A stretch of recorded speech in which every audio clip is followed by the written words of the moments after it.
I build trading algos, and here's how they've performed in August 2025. This month was a stellar outperformance for my particular portfolio. In case you're new to the channel, I run a portfolio of 10 automated trading strategies, meaning they fully execute entry and exits all via code, and I primarily focus on the futures and crypto markets. I have also traded equities over the past 6 years that I've been trading. Now, here is the main equity curve for the month. So as you can see, overall, like a bit choppy here and there, but very nice sizable moves that pretty much made up most of this month. So total return was 15.65, something like that, percentage. I'll get down to it in just a second.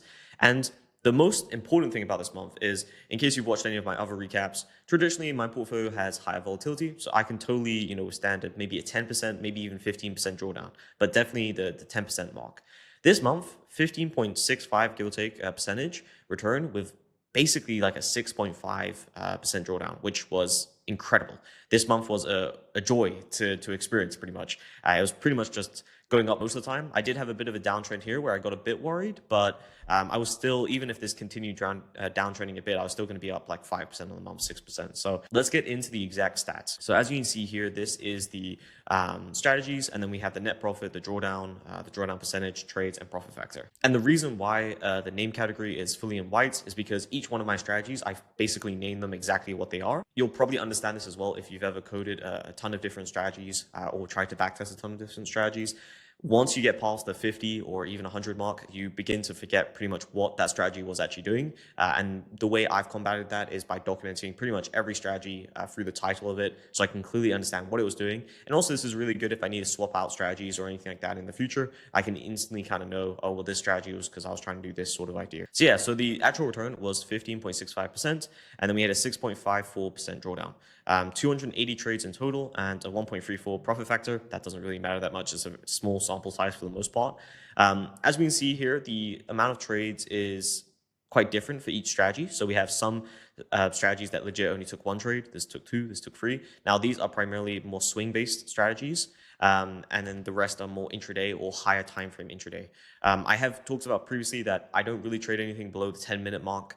Reason being is a lot of the time, especially in futures markets, it gets very noisy. And I'll say it's even more true in crypto, where if you're trying to trade below, I'd say sub-hour in crypto, unless you're doing something like market making or arbitrage or something that makes complete sense like that, it's very, very noisy and very difficult to actually get solid either trends or mean reversion. It can just mainly mean you're going to get eaten up by a lot of commission. So for the most part in a month, my strategies will not likely take more than like maybe 2 trades in a day by itself. So that just that particular strategy. So this was the highest one with 52, which is decently high for the month, but there were a decent amount of opportunities, which was great to see. Now the return is all good and all. Like 15.65% is probably one of my best months actually, because I think my last month was about 12% give or take, but this is very solid performance. I'm very happy with this. Next, I want to kind of show the correlation. So when you're running multiple strategies, a key thing here is why we do this is to try and run low correlation or uncorrelated strategies together to take advantage of the holy grail in quotes here, which is primarily that if you combine a lot of different strategies that are uncorrelated or have low correlation,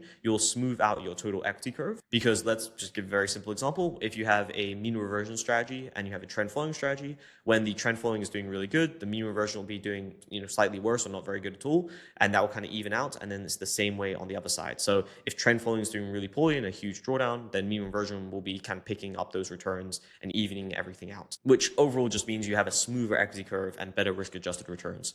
I actually have a video on the channel called The Holy Grail in Trading, I think. It's basically coined by Ray Dalio and Jim Simons. They are both amazing kind of like hedge fund managers for the most part. Jim Simons, I would say, is a bit better. He was like the best quant ever really in the Wall Street space. Definitely check out that video if you want to find out more about that sort of concept. Overall, for my portfolio, I'm somewhat happy with it. There's definitely a lot more brown and red than I would ideally like. As I kind of mentioned in these videos, I primarily do these recaps just for myself. I like going through them and also then to be transparent. But a lot of the times, any data from these sort of monthly recaps, it's too small of a sample size. I'm not really going to be making decisions that, oh, this strategy had a quite high correlation this month that I'm just going to completely remove it. If that continued over a whole quarter or maybe 6 months, then 100% I'd probably remove it.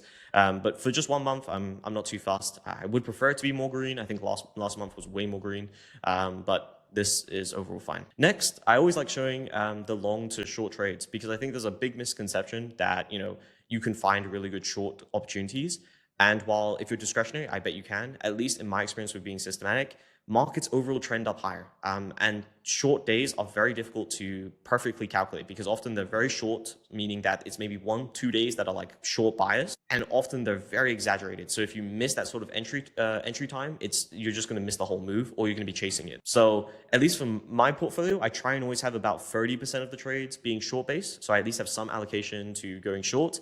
But I do understand that most of the time these are going to underperform. And as with this month, basically all my P&L came from going long. Very small amount came from going short. Now, this is at least good to show that short P&L isn't red for me. I think I had like 2 months back where I had a huge red P&L from shorts, and that really ruined a lot of my returns. Whereas this month, it kind of just basically break even. I think it was like 0.5%, which is totally fine. This is what I kind of want it to be. Obviously, I'd want to pick up on some more of the short trades. I just haven't found strategies that do it very well at the moment. And then next, let's just go over the kind of the market over this kind of time period of August. So as we can see, we had some great kind of reversion moves. So a lot of my long P&L came from this upward move here, basically. A lot of this price action was pretty clean, at least for my trend signals. And I also was able to get some mean reversion signals down here. So that's where the majority of the P&L came. I think I picked up some, I think, over here, which you'll be able to see in the equity curve if I just scroll up really quickly. Pretty much this later part over here is from that kind of downward day, and then it reversed, and we were able to pick up quite a lot of the P&L on that side of things as well. I think this is kind of like a great example of how, 2 months ago I was, slightly struggling. I had a bit of a drawdown, and now these 2 months have pretty much made up for all of that and plus more, and it's just been quite an amazing outperformance.